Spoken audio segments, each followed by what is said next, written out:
Drop her now.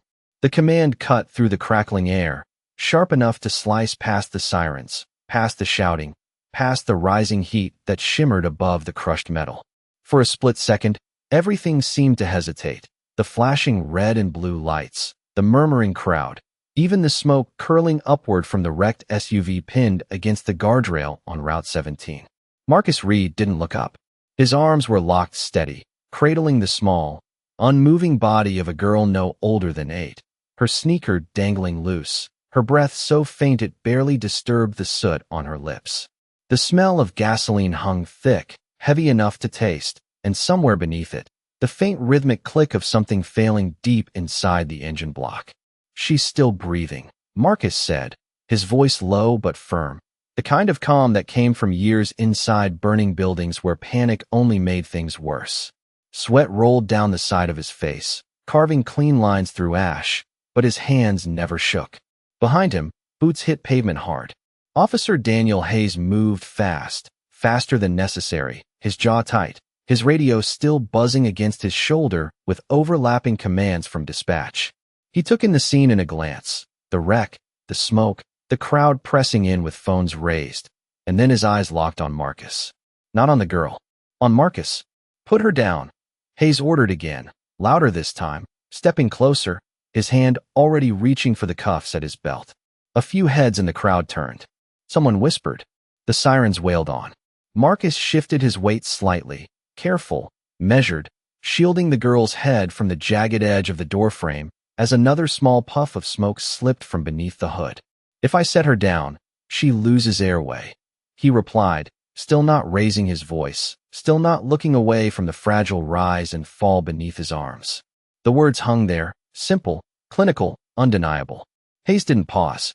The metallic click of handcuffs opening snapped into the air, crisp and final. You're interfering with an active scene, he said, each word colder than the last, as if procedure mattered more than the heat building just feet away. The crowd shifted again, phones lifting higher now, capturing every angle. Marcus finally looked up, not with anger, not with defiance, just a steady, unblinking focus, like a man measuring risk in real time. Officer, he said quietly, we've got maybe minutes. The wind changed. The smoke thickened. Somewhere under the twisted hood, that faint ticking grew sharper, faster, like a countdown no one else seemed to hear. Hayes stepped in, closing the distance, his shadow cutting across the flashing lights. His grip was firm, practiced, as he caught Marcus's wrist. The girl's arm slipped slightly, her fingers brushing against Marcus's sleeve, leaving a faint streak of soot behind. For a moment, the entire highway seemed to hold its breath. Then the cuffs snapped shut. The metal cuffs tightened around Marcus Reed's wrists, cold and unforgiving, forcing his arms inward just enough to shift the balance he had carefully held seconds before, and for the first time his grip faltered, not from fear, not from pain, but from the impossible calculation of what mattered more in that moment, compliance or the fragile life resting against him. The little girl's head tilted slightly, her cheek brushing against his turnout coat, leaving a faint smear of soot that caught. The flashing red lights in uneven pulses, and her breathing, barely there before, seemed to fade into something quieter, thinner, like a thread pulled too far. Easy, Marcus murmured, more to her than anyone else, his voice steady even as his shoulders adjusted against the restraint, trying to keep her airway open with limited movement. Every instinct in his body, trained for control, now colliding with the rigid pull of steel around his wrists. Around them, the scene stretched wider, louder, the distant wail of additional sirens approaching, tires hissing against asphalt as another engine rolled in, its emergency lights casting long, flickering reflections across the guardrail and the cracked windshield of the SUV. A paramedic unit skidded to a stop a few yards away, doors swinging open, but no one moved forward immediately, hesitation spreading like a ripple through the responders who had just arrived, their eyes flicking from the wreck to Marcus, to the cuffs, to Officer Hayes standing rigid and unyielding beside him. What is going on? One of the EMTs called out, her voice sharp with urgency, already reaching for a medical bag, but slowing as she took in the contradiction in front of her, a restrained firefighter holding a child who clearly needed care. Hayes did not answer her. His focus remained locked, his posture straight, as if the presence of authority alone could stabilize a situation that was slipping second by second. "Step back," he said, not raising his voice, but making it final, a command meant to close the space rather than open it. The EMT hesitated, then glanced at Marcus, who met her eyes for just a fraction of a second, long enough to communicate everything he could not say aloud. Oxygen, airway, time. The wind shifted again, stronger this time, pushing a thicker wave of smoke across the scene, and with it came the sharper scent of burning insulation, something deeper inside the vehicle beginning to give way under heat. The ticking grew louder now, no longer subtle, a rapid clicking that echoed faintly beneath the noise, like a clock no one wanted to acknowledge. Marcus drew in a controlled breath, adjusting his stance again, knees slightly bent, absorbing the weight of the child without jarring her, his movements small, deliberate, precise despite the constraint.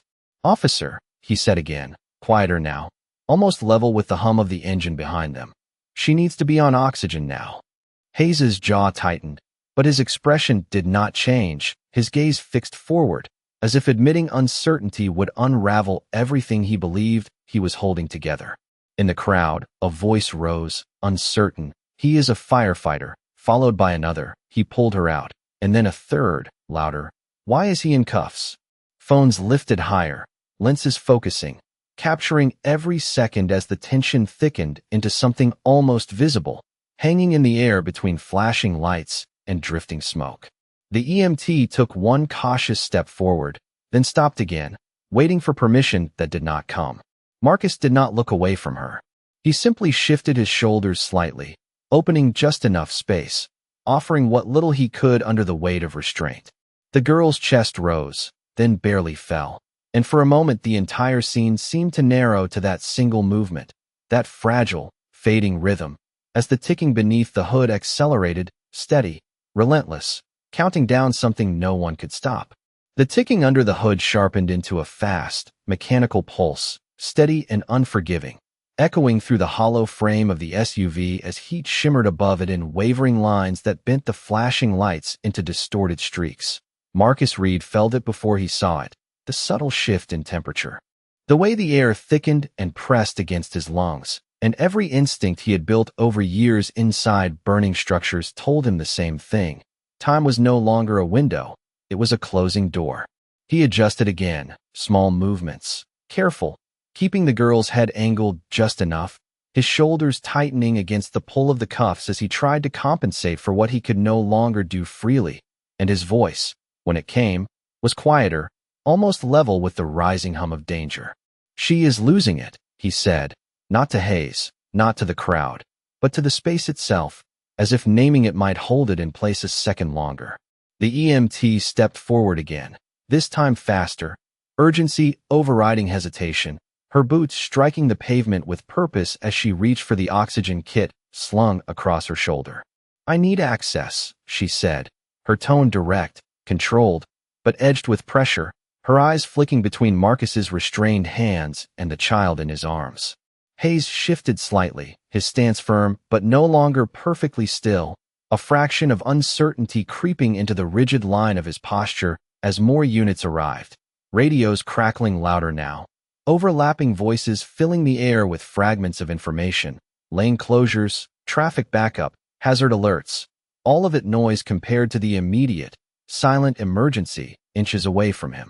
"He needs to set her down," Hayes replied, but the certainty in his voice had dulled, just enough to be noticed by those close enough to hear it. "If he sets her down wrong, she stops breathing." The EMT responded immediately, not raising her voice, not challenging, just stating a fact that hung heavier than any command.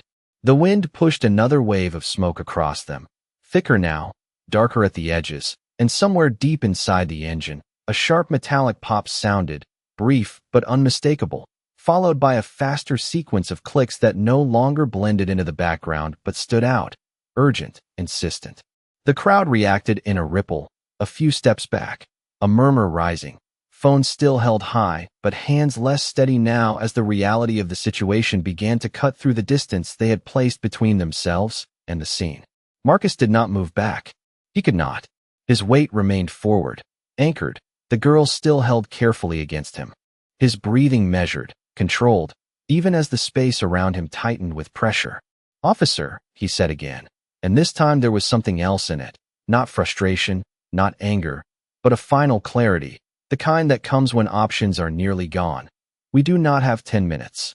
Hayes looked at him then, really looked, past the uniform, past the soot, past whatever assumption had led him to this moment, and for a brief second something shifted behind his eyes, a crack in the certainty that had held him steady until now. The EMT was already moving, stepping into the narrow space beside Marcus, carefully positioning the mask, her hands precise, practiced, working around the limitation of the cuffs without hesitation, because hesitation was no longer possible. The ticking surged louder, faster, filling the gaps between breaths, between words, between decisions, and in that narrowing stretch of time, the scene no longer felt controlled. It felt balanced on something fragile, something seconds away from changing everything. The air tightened, not gradually but all at once, as if the space around the wreck had drawn a breath and forgotten to release it. And Marcus Reed felt it in the subtle shift beneath his boots, the faint vibration through the asphalt that traveled up into his legs like a warning spoken in a language only experience could understand. The ticking was no longer just sound. It was presence, fast and uneven now, layered with a low hum that pulsed from deep within the engine compartment. Something electrical unraveling under heat.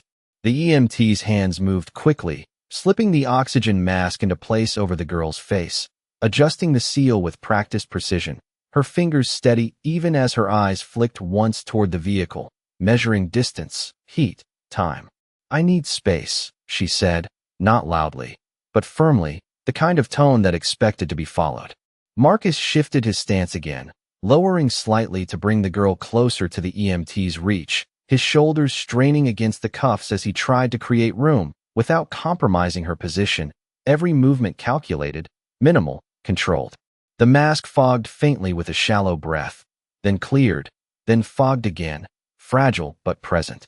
Around them, the noise of the scene surged, more responders arriving, more radios speaking over each other, fragments of command cutting through the air, but none of it anchored anything, none of it slowed the countdown that seemed to echo from the vehicle itself. Officer Hayes stood just to Marcus's side, close enough to feel the heat now, close enough to hear the change in the engine's rhythm, and for the first time his posture shifted in a way that did not look like control but recognition, the kind that comes too late to feel comfortable. He glanced toward the hood, then back at Marcus, then at the EMT working between them, and the clean line of certainty that had defined him moments ago began to blur at the edges. "We need to clear the area," someone shouted from behind the barrier, and a few members of the crowd stepped back further, their phones lowering slightly, the distance between observer and reality narrowing into something less certain. Marcus did not look away from the girl. His voice came again, quieter, steady, anchored in the same calm that had carried him through countless emergencies. But now there was urgency threaded through it like a pulse beneath skin. "She needs to be moved now," he said, each word measured, deliberate, leaving no space for misinterpretation. The EMT nodded once, already preparing, adjusting her grip, her movements quickening as she aligned her position to take the girl safely, but her eyes flicked briefly to the cuffs, to the limitation that still bound Marcus in place, and that hesitation, that fraction of a second, stretched longer than it should have. The ticking surged again, louder, faster, no longer ignorable, and a thin stream of darker smoke slipped from beneath the hood, curling upward before the wind tore it sideways. Hayes exhaled, a sharp, almost involuntary breath, and his hand hovered near the cuffs, not touching them, not yet, but no longer entirely still. The radio on his shoulder crackled, a voice cutting through with a single word, "Unstable," followed by static, and in that moment the scene shifted from controlled response to something else entirely, something fragile, something on the edge. Marcus adjusted once more, bringing the girl slightly forward, offering her weight to the EMT as much as the restraint allowed, his eyes never leaving her face, watching for the smallest change, the smallest sign that they still had time. The mask fogged again, faint, uneven, and the ticking beneath the hood accelerated into a rapid, relentless rhythm that filled every space between sound and silence, pressing against every decision, every hesitation, every second that remained. The moment stretched thin, pulled tight between action and consequence, and Marcus Reed felt the weight of it settle into his shoulders, into his locked wrists, into the steady grip he refused to loosen even as the heat intensified around him. The oxygen mask shifted slightly with each shallow breath the girl managed, a fragile rhythm that flickered in and out like a signal barely holding on, and the EMT adjusted again. Her movements faster now, more urgent, her voice cutting through the noise, with a clarity that could not be ignored. "I need full control of her airway now," she said, sharper this time, her eyes locking briefly with Marcus before flicking toward Officer Hayes, because the barrier was no longer the wreck, it was the restraint. Hayes stood still, but not steady, not anymore. The rigid certainty that had anchored him unraveling piece by piece under the pressure of what was unfolding in front of him. His gaze moved from the child to Marcus's hands, to the cuffs, to the growing smoke curling thicker from beneath the hood, and then back again, as if trying to reconcile two versions of the same moment that no longer aligned. The ticking surged again, louder than before, a rapid metallic rhythm that now cut through the sirens and voices alike, impossible to ignore, and a second sharp pop echoed from within the vehicle, brief but decisive, followed by a low, rising hum that vibrated through the air and into the ground beneath their feet. "We are out of time," the EMT said, not loudly, but with finality, her hands already repositioning, preparing to take the girl fully, but pausing just enough to avoid a misstep that could cost everything. Marcus shifted forward as much as the cuffs allowed, offering what little freedom he had, his movements precise, controlled, his focus absolute. His voice came again, steady despite the urgency pressing in from every side. "Take her," he said, the words simple, direct, but weighted with trust, with the quiet authority of someone who had done this before, who knew exactly what was at stake. The EMT nodded once, stepping in closer, her hands sliding carefully into place, supporting the girl's head, aligning her body with practiced precision, but still working around the limitation that should not have been there. The crowd pulled back another step, a ripple of movement spreading outward as the reality of the situation became undeniable, the distance between observer and consequence collapsing into something immediate, something real. Hayes exhaled again, sharper this time, and his hand moved, finally, not hovering but reaching, fingers brushing against the metal of the cuffs as if the contact itself carried weight. His radio crackled again, a voice urgent now, layered with static. Possible ignition risk, followed by a burst of noise that cut off abruptly. The words hung in the air, heavier than any command he had given, heavier than any assumption he had made, and for a moment he stood caught between what he had done and what needed to happen next. Marcus did not look at him. He did not need to. His attention remained fixed on the girl, on the faint rise of her chest, on the thin line between presence and absence that narrowed with every second, and his posture, even restrained, carried a quiet insistence that did not need to be spoken. The EMT adjusted her grip again, ready now, waiting for the one thing that still had not changed, and the ticking beneath the hood surged into a relentless, rapid cadence that filled every space, every breath, every hesitation, until the moment could no longer hold without breaking. The world did not explode into chaos the way people imagined.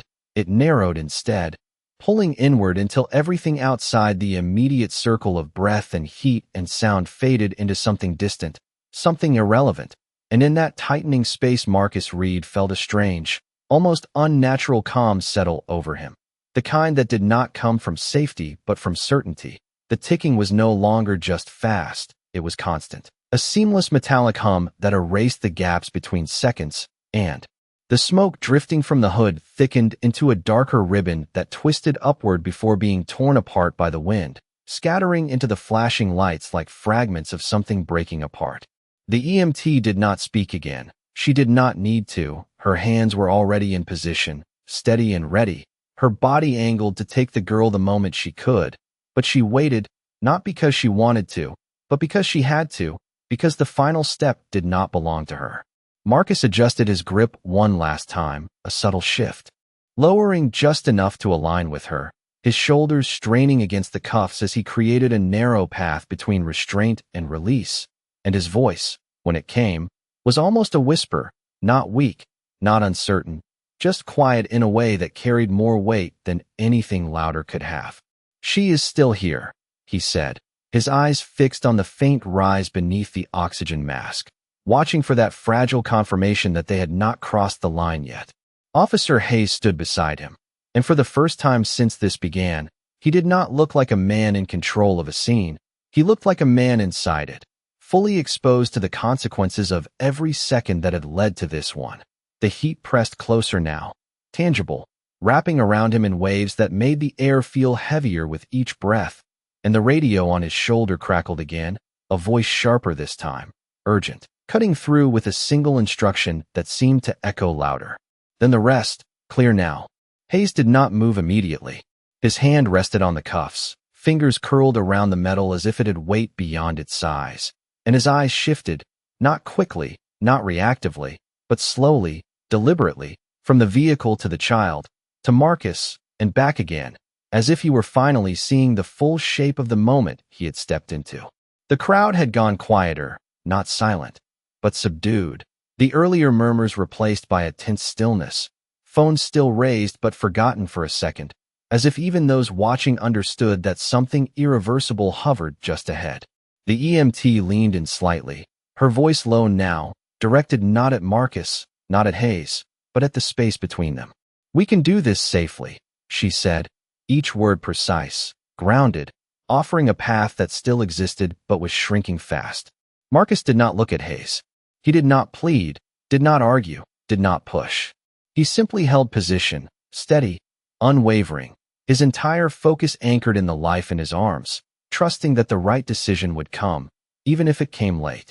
The ticking surged again, blending into a continuous vibration that seemed to hum through the air itself, and the smoke thickened once more, darker now, more insistent, curling faster, rising higher. Hayes exhaled slowly, a breath that seemed to carry something heavier than air, and his grip on the cuffs shifted, tightening for a fraction of a second before loosening, not fully, not yet, but enough to break the stillness that had held him frozen. In that single, fragile movement, the moment tilted, not resolved, not complete, but changed, and the space between action and consequence narrowed to something that could no longer be ignored.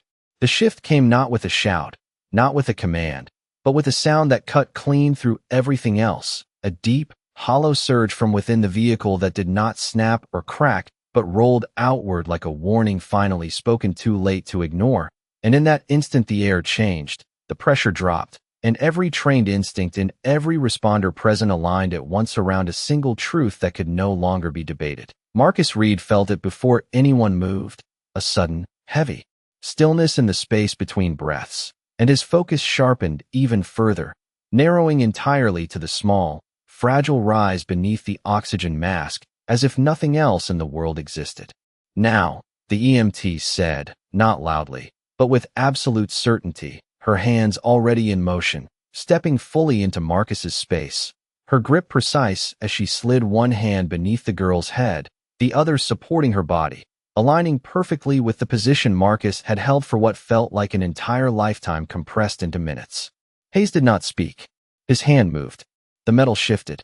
The cuffs loosened with a small, unmistakable click that seemed louder than the sirens, louder than the crowd, louder than the ticking that had consumed every second before it.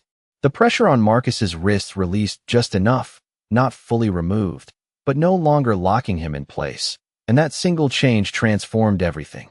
Marcus moved immediately, not fast, not rushed, but exact, transferring the girl into the EMT's arms with the kind of controlled precision that only comes from repetition under pressure, ensuring her head stayed aligned, her airway open, his hands guiding the transition until the EMT had full control. The moment she secured the hold, she pivoted, stepping back with practiced urgency, turning toward the waiting stretcher just feet away, her voice rising now, clear and commanding. "I have her." And the rest of the medical team surged forward, motion replacing hesitation as they took over. Lifting, securing, moving in a coordinated flow that had been held back until that single second of release. Behind them, the vehicle exhaled a heavy plume of smoke, darker now, thicker, the internal hum rising into a low, unstable vibration that pressed outward into the air, and responders nearest to it began to pull back, their movements quick but controlled, creating distance as training took over fully. Hayes stepped back as well, almost instinctively, his eyes tracking the stretcher as it moved, then shifting to Marcus, then back again, as if trying to follow the chain of cause and consequence that had just unfolded in front of him. Marcus remained where he was for a fraction of a second longer, his hands now free enough to drop to his sides, the faint red marks at his wrists catching the flashing lights as he drew in a single, steady breath, grounding himself in the moment that had nearly slipped away. He did not look at Hayes. He did not need to. The EMT team moved the girl toward the ambulance, doors open, lights bright, voices focused, and the fragile rhythm of her breathing continued beneath the mask, not strong, not certain, but still there, still present. The ticking from the vehicle surged once more, then blended into the rising noise of coordinated response as the scene shifted fully from hesitation to action, and in that transition the balance of everything that had come before settled into something undeniable, something that could not be undone, only faced. The ambulance doors swung open with a hollow metallic echo that seemed to cut through the remaining noise, and the stretcher locked into place with a sharp click that marked a shift, not just in action, but in consequence. The EMT team moved with practiced rhythm inside the narrow space, hands adjusting lines, checking the faint rise beneath the mask, voices low but precise, each instruction grounded in urgency, but controlled, because control was what kept moments like this from slipping away. Entirely. Outside, the air felt different now, not calmer, but clearer, as if the tension that had built to a breaking point had finally been forced to move somewhere else. Marcus Reed stood just beyond the ambulance doors, his chest rising and falling in steady, measured breaths, the heat still pressing against his back, the faint scent of smoke clinging to his gear. But his eyes remained fixed on the interior of the ambulance, tracking the smallest movements, the smallest signs, waiting without stepping forward, without interrupting, trusting the transition he had helped complete.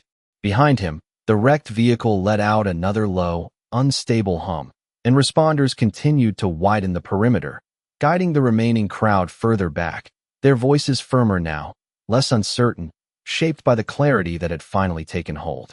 Officer Daniel Hayes remained a few steps away, no longer positioned beside Marcus, no longer centered in the scene, but not removed from it either, caught in a space where action had already passed and consequence had begun to settle. His hand, still near the cuffs, lowered slowly, the metal hanging loose now, no longer a tool of control, but something heavier, something that carried the weight of a decision that could not be undone. He looked toward the ambulance, then toward Marcus, then down at his own hands, as if trying to understand the distance between what he had believed and what had actually unfolded. The radio on his shoulder crackled again, but this time he did not respond immediately, the words blending into the background as something else took focus, something quieter but far more present. Marcus finally shifted his stance, a small movement, turning slightly away from the ambulance, not leaving, not disengaging, just stepping into a position where he could breathe more fully, where the tightness in his shoulders could ease by a fraction. The faint red marks around his wrists caught the light again, a silent imprint of the moment that had just passed, and for a second his hand brushed against them, not in complaint, not in anger, but in acknowledgement, as if confirming that it had been real. Hayes took a step forward then, not fast, not forceful, but uncertain, the kind of movement that came without a script, without authority to guide it. And when he spoke, his voice lacked the sharp edge it had carried before, replaced by something lower, something strained beneath the surface. "I did not know," he said, the words simple, but incomplete, hanging there without resolution, without justification strong enough to hold them up. Marcus did not answer immediately. He looked once more toward the ambulance, where the EMT team continued their work, where the faint rhythm of life still held on beneath layers of equipment and effort, and then he turned his gaze toward Hayes, not with anger, not with accusation, but with a calm that carried more weight than either. The sirens continued, the lights continued, the scene remained active, but something fundamental had shifted, something that no longer belonged to the chaos of the moment, but to what would follow after it. And in that space, between what had been done and what could never be taken back, silence settled heavier than any command. The sirens did not stop, but they no longer dominated the moment. They became background, a distant rhythm that faded behind something quieter, something heavier that settled into the space between two men standing under flashing lights. The ambulance doors closed with a firm, final thud, sealing the fragile life inside with the team fighting to keep it there. And as the vehicle pulled forward slowly, its lights reflecting across the wet sheen of asphalt, Marcus Reed watched it go without moving, his posture still, grounded, as if part of him remained inside with that small, steady breath he had fought to protect. The air cooled slightly as distance grew between the wreck and the responders, but the scent of smoke lingered, woven into the fabric of the moment, into the memory of every second that had led to this point. Around them, the scene continued to shift into order, firefighters repositioning, officers redirecting traffic, voices regaining structure, but none of it touched the stillness that had formed where Marcus stood. Officer Daniel Hayes remained a few steps behind, his shoulders no longer squared, his stance no longer anchored in command, but in something far more uncertain, something that did not offer instructions or clear outcomes. His gaze followed the ambulance until it disappeared beyond the curve of the road, and when it was gone, he looked down at his hands again, as if expecting to find something different there, something that could undo what had already been done. The cuffs hung loose, their metallic weight quiet now, no longer a tool in motion but a reminder suspended in his grip. He took a slow step forward, then another, each one measured, deliberate, as if he were crossing a distance that had not existed minutes before but now felt vast. When he stopped beside Marcus, he did not stand tall, did not reclaim the space. He simply remained there, present, exposed to the silence that had replaced the urgency. "I was wrong," he said, his voice lower than before, stripped of command, stripped of certainty, leaving only the truth that remained when everything else had fallen away. The words did not echo, did not demand response. They settled between them, heavy and unpolished. Marcus did not answer right away. He let the silence hold, let it stretch just enough to carry meaning without force. And then he drew in a slow breath, the kind that reset the body after pressure, after focus, after the narrow edge of something that could have ended differently. He glanced once more in the direction the ambulance had gone, then lowered his gaze briefly to his wrists, where faint red lines still marked the place where control had replaced trust, and then he looked back at Hayes. There was no anger in his expression, no visible frustration, only a calm that had endured through every second of the chaos, a calm that did not come from the absence of feeling, but from the decision not to let it lead. Without speaking, he turned slightly, stepping away from the center of the scene, not as someone dismissed, not as someone defeated, but as someone returning to the role he had never left. A fire engine idled nearby, its lights casting long beams across the road, and Marcus moved toward it, his steps steady, unhurried, his presence folding back into the work that still remained. Behind him, Hayes stood still, the noise of the scene slowly returning around him, but the silence within him remained, deeper now, anchored in the moment he could not change. The road stretched ahead under flashing lights and drifting smoke, and for a brief, quiet second, everything seemed to pause between what had happened and what would come next, leaving only the weight of it behind.